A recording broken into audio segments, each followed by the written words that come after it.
originally called. It is over. And we're going on to Waterloo for an ice rink. War 2.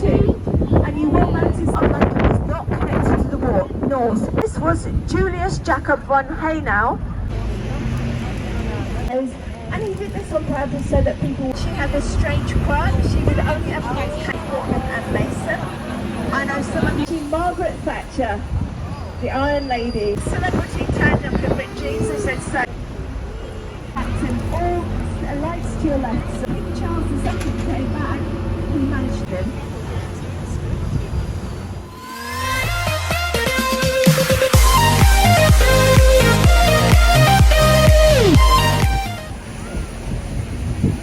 And we're coming into a hay market.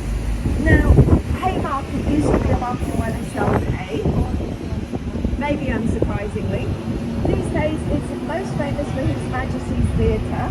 Only this theatre in the UK that changed its name according to the monarch. Of course, it used to be called Her Majesty's Theatre. And it's home to the second longest running show, The Phantom of the Opera. Anyone seen it? That famous Andrew Lloyd Webber. We've got Othello coming up to the left. And shortly into Trafalgar Square, this area is filled with embassies. The flags flying, that's generally a sign of an embassy or diplomatic building of some kind. Very close to here, the Arabia embassy siege was held in the 1970s for the estates over the balconies. Okay, so the Breakfast now is Oceanic House, and this is where tickets for the Titanic were sold, and that was the unseen ship, which unfortunately hit an iceberg and sunk in about 1912, I think. 1980. To the left-hand side is the National Gallery. It's still free to get into. Sunflowers by Van Gogh is in there, as well as Rubens, Rembrandt, and so forth. And in fact, Walt Disney visited this. And when he came outside, there was a man drawing pictures in charcoal on the floor. That man was the inspiration from Kurt, from Mary Poppins. If anyone knows Dick Van Dyke, terrible English accent, but we'll forgive him.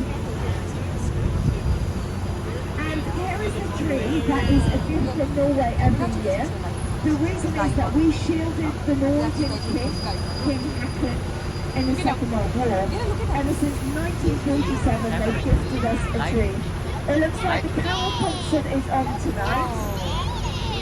My claim to fame was getting on TV in one of the Carol concerts years ago, singing badly, which is why I don't sing. And of course the fountain is very famous. We like a little drink and a dance, and then we dive in the fountain on New Year's Eve. As long as it's not too cold. At the start of the show, Nelson's column, Trafalgar Square is of course the Battle of Trafalgar 1805, where Nelson triumphed, sorry French people, over the French. And this is actually slightly shorter than the mast of the HMS Victory that he sailed to victory. Unfortunately, Nelson did die in battle. They did try and bring him back to London in a barrel of rum.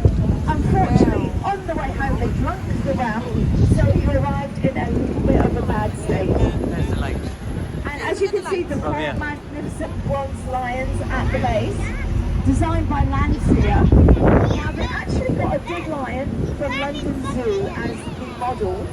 Unfortunately, and of course it's Hanukkah, so that sculpture is to Hanukkah. Unfortunately, the designer of the lion got a bit decomposed as the days went past, so they had to use cats as the model for the lion's paws. Luckily, cats have very similar paws to lions. Church coming up on the right hand side is St Martin in the Fields. This is the parish church of both the monarch, King Charles III, and the Prime Minister. And this is nearly 1,000 years old. It's called St Martin in the Fields because it literally used to be in a field. These days you can go to the crypt and get yourself a cup of tea. Very beautiful inside, so well worth a visit.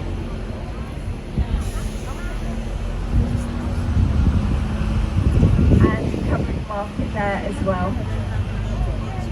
And we're coming up to Charing Cross, famous for its colour changing Christmas tree. Charing is Old English with a bend in the river, and you're going to see why in a minute. Also, you can see Eleanor's Cross. Now this was very romantic. Edward I, 1290, his wife died, so he built 12 crosses to her. To the right hand side is Embankment. Now this was actually underwater until 1864 when they dredged it and reclaimed the land. To the left hand side with the glowing balls is Coos Bank. You only need £5 million and a good character to open your account. Of course I've had my account there for a few years now.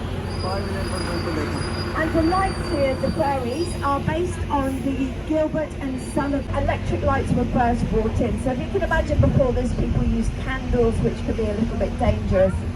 So these are the ferries. And the Savoy Theatre is coming up on the right hand side. Now originally there was a palace here called the Savoy Palace, which was knocked down in the 15th century. Savoy Theatre is obviously a nod to it. And there's a strange quirk about the Savoy. If you go in a group of 13 for dinner, they will put a wooden cat called Casper next to you and give him a 3-course meal. And the reason is that 13 is an unlucky number and they just want to keep you safe. The Savoy is coming up on the right hand side, so get your cameras ready. It's the only place in the UK that you can park on the right hand side, and that's so the ladies getting out of carriages didn't get their dresses dirty. And of course one famous road off the Strand is Carting Street, also known as Barton Street, because a guy called Webb invented gas powered street lights made from sewer gases. And the joke was powered by the farts of the most influential people in the UK. He did make a lot of money from it. You can just see it round about now. Looking busy tonight. And we're going on to Waterloo Bridge. First we're going to go past Somerset. It was a present from Henry VIII to then his daughter before she became Queen Elizabeth I. These days it's most famous for an ice rink and outdoor cinema. However, James the Bird's wife had a wild animals roaming around with wild horses, which was wildly glamorous. And it was a standing office for 150 years where every newspaper was stamped. On the left-hand side is St. Paul's Cathedral by Sir Christopher Wren. And this was miraculously unharmed in the bombing in World War II. And you will notice it's the tallest building around, and that's by wind free, so it's closest to God. And to the right-hand side, we have Big Ben and Queen Elizabeth Tower and the Houses of Parliament. So what they say is to the right is where you go to spend money, to the left, City of London is where 23% of the UK's wealth is created. Only 8,000 people live there at night. It's coming up. And this bridge was built by women from self-cleaning stone in the Second World War. Women are so practical. Of course it came in under budget and on time. National Theatre in front of us. Now, before about the 1750s, because this part of London was not connected to the north, it was quite wild and lawless, famous for bear baiting and more seedy aspects. However, once Westminster Bridge was opened, the Iron Rick was opened, it became more of an industrial hub. One story from about 1850 is to do with the Austrian butcher. This was Julius Jacob von Hanau, brutally suppressed at a Hungarian revolution. Is the next road to the right. one for every borough of London. Because the number 13 is unlucky, it is numbered 1 to 33, however. So you will see the lighted trees and the London Eye. Of course, it's really, really famous for wedding proposals. There's been over 5,000 wedding proposals on the London Eye. Unfortunately, 15 of those said no, which would make for a very awkward journey back down, as it takes 30 minutes to go round. My friend actually passed out on the London. And it was originally called the Millennium Wheel. It was only supposed to last for 5 years, but it was so popular. Over 3 million people visit a year. And here is the caterpillar to the left-hand side. You can see trains going through it. Famous light and airy building of Waterloo Station. Now we're just going past Leeks Arches. These days it's a community space where you can go and spray some graffiti, all without getting arrested. But it used to be where the dead would be put before they were transported out of London. And this area all sustained a lot of bombing in the Second World War. Most of it was destroyed, which is why most of the buildings you see now are quite modern. To get drunk and to wash their hands. It's the little things. You will see the lion coming up on the right hand side. Now there is a look of pain on his face. Unfortunately for him, there's a time capsule up his backside. Useful for future generations. And in front of us, Big Ben and Queen Elizabeth Tower with the Houses of Parliament. Now actually, this used to be Westminster Palace. King Henry VIII lived there until it got burnt down. There are some funny rules in the Houses of Parliament. In the House of Commons, the two sides sit more than 2 swords breadths away, and there's 2 red lines to stop sword fights breaking out. And there's a rifle range in the basement, back from when life was more dangerous. Wow. Yes. And of course, we spend £13,000 a year on pest control.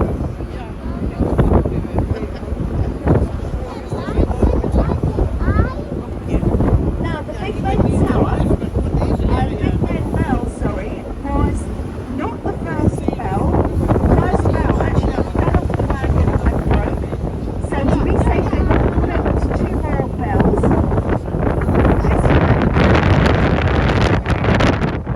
And this tower was refurbished. It finished about 3 years ago and took 5 years. You would notice at night during the daytime the clock tower sparkles, gleaming gold, leaf, it looks stunning. To the right hand side is the Iceni tribe leader, Boudica. There was a Netflix film about her last year. And basically in about AD 60, the Romans, when her husband died, they took her land and raped her daughter. She was understandably upset. So in revenge, she attacked and took Colchester and London and St Albans. And she was doing well. She actually gathered about 100,000 troops. Sadly, at the Battle of Watling Street, the Roman Empire struck back. And it's believed that she took poison rather than being captured. But she is one of our most famous queens.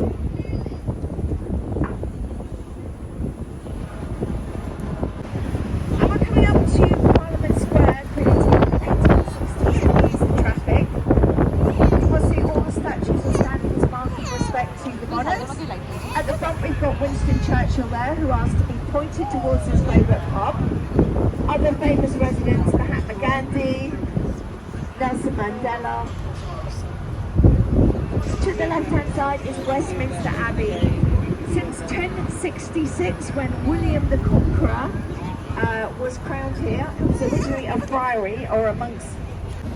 And we're coming up to Whitehall, named after Whitehall Palace. There's only one building of the palace standing still. Street, you will see the black metal rails of Downing Street.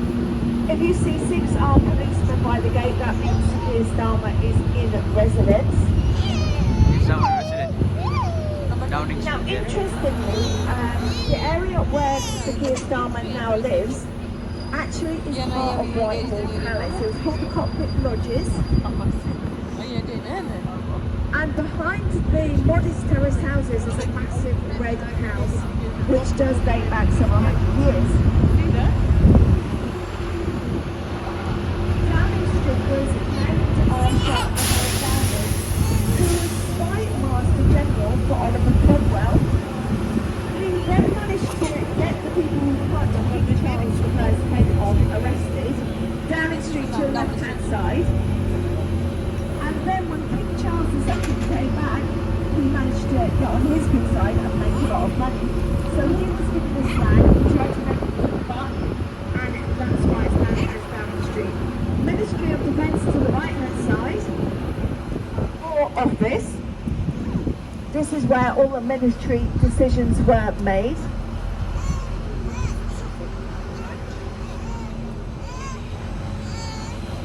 Except for during the war, they actually dredged the lake in St James's Palace and put a building in there.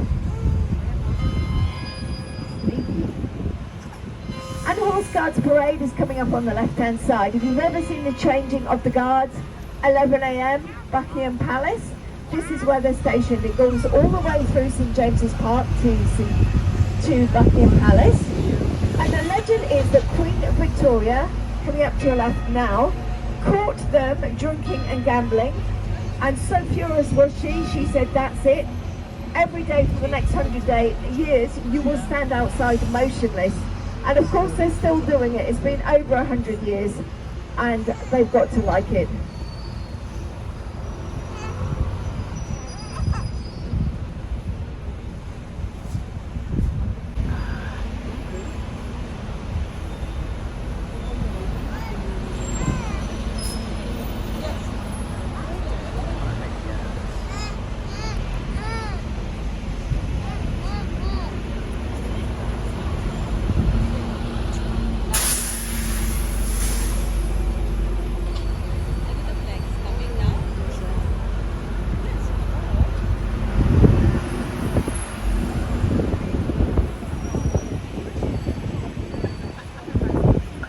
Sorry guys, just getting my coat on. To the right hand side is George III, famed for his bouts of madness.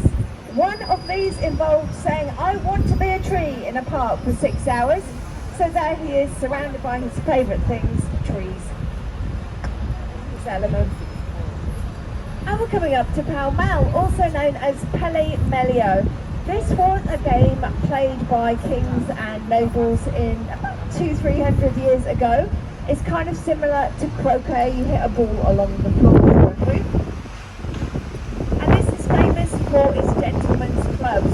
If you've heard of the Reform Club, that was in Die Another Day. That was where Phileas Fogg set out on his 80 days around the world. Have you heard of the Athenian Club? No, very famous. And until recently, no women allowed with one exception. Can anyone guess who? Not the Queen, it was actually Margaret Thatcher, the Iron Lady. And the Grand Old Joker of York is up there on his plinth, brother of George IV. If anyone's heard the song, he had 10,000 men that he marched up and down the hill. Okay, if there's any kids, we're about to see Santa. He's behind the Christmas tree. Oh no, he's in front. We'll see if we can get him to give us a wave. He's come over from the North Pole for us tonight. Hey Santa!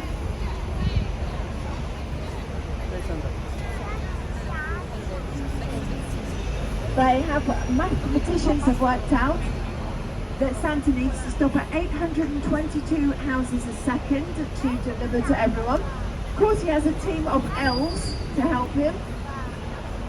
Now on the pavement you will see a couple of blocks sticking out.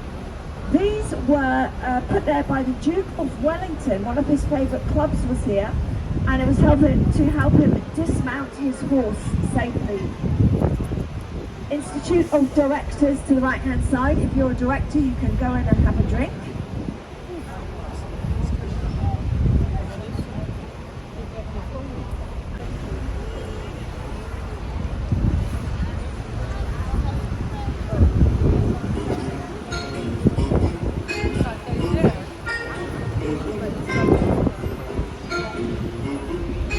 Hey Santa! Santa baby, just slip a sable under the tree for me. Been an awful good girl, Santa baby. That didn't work, but it's worth a try. He usually gives me a wave. So amazing life, we're coming up to Piccadilly. Piccadilly is named after the Piccadilly. Anyone know what a Piccadilly is? It's the white ruffled collar. If you think of Sir William Shakespeare, he always had a Piccadilly on. Used to be very popular, not so much these days. Of course, the Duke of Wellington was once thrown out of a club, and the reason is, back in the day, everyone used to wear breeches, and he turned up in the trouser, which was a shocking faux pas. He did get chucked out. And we've got some amazing lights picking up on the right hand side of the next street.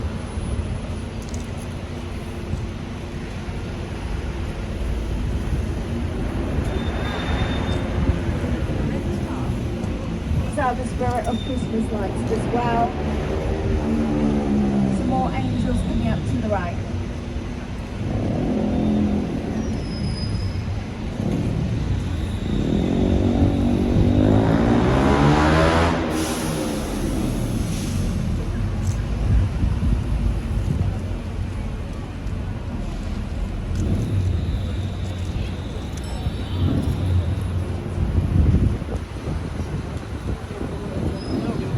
You will see these shops of the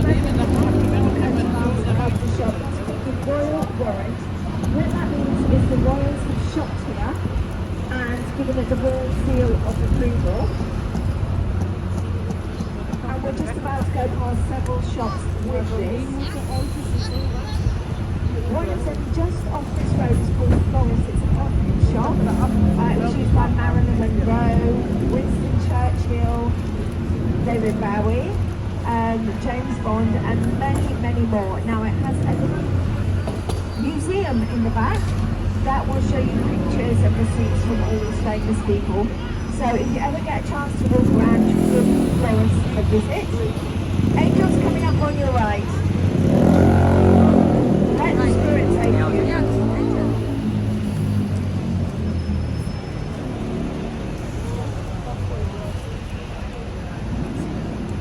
And there are some coming up on the left, not quite as impressive.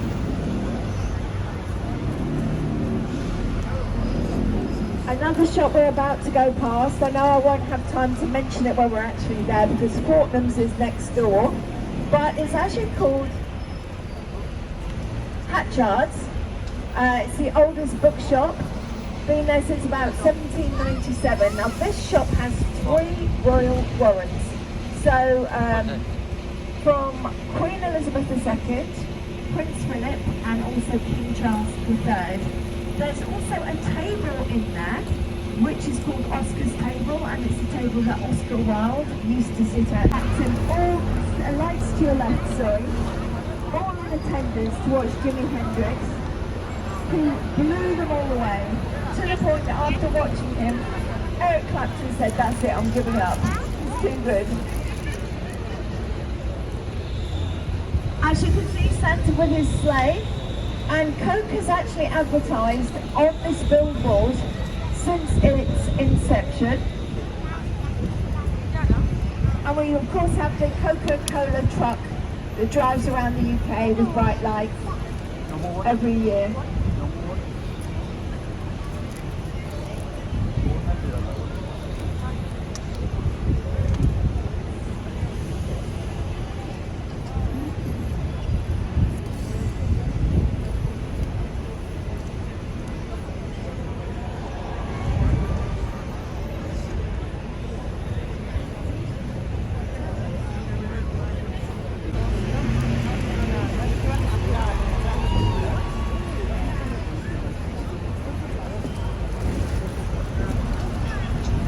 coming into Piccadilly, and on the left-hand side, St James's Church, created by Sir Christopher Wren, the amazing architect.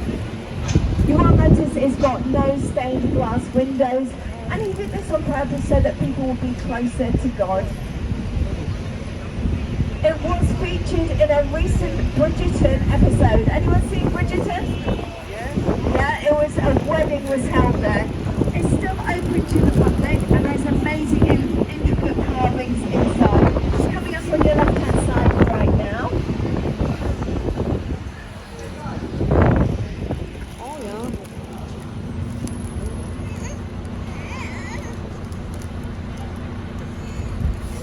And also on the left-hand side, Fortnum and Masons.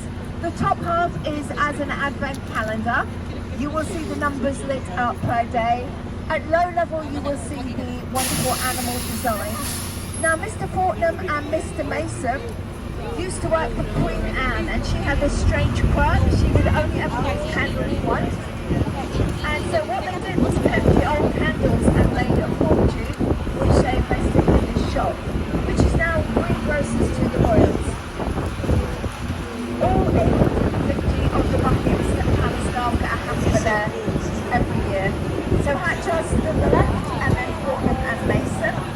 I know some of you have been in there today, I'm sure. Wonderful cafe on the first floor. Coming up to the right hand side, Burlington House of the Royal Academy of Art. Now, some more amazing covered arcades coming up to the right hand side right now. Burlington Arcade. And of course, we're about to see the crown jewels coming up on the right hand side as well for the second time. If you look to the right now. And this is where the lovely shop fronts are too. And these are of course based on the actual crown jewels.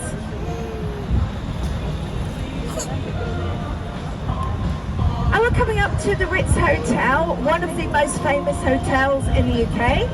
This is where the young Queen Elizabeth and her sister Margaret went to celebrate. No trainers, no ripped jeans. One celebrity turned up in ripped jeans and said, "Sir, you're not coming in." He said, "Do you know who I am?" And they said, "Do you know where you are?" So he had to go home and change. Can anyone guess who it is? David Beckham.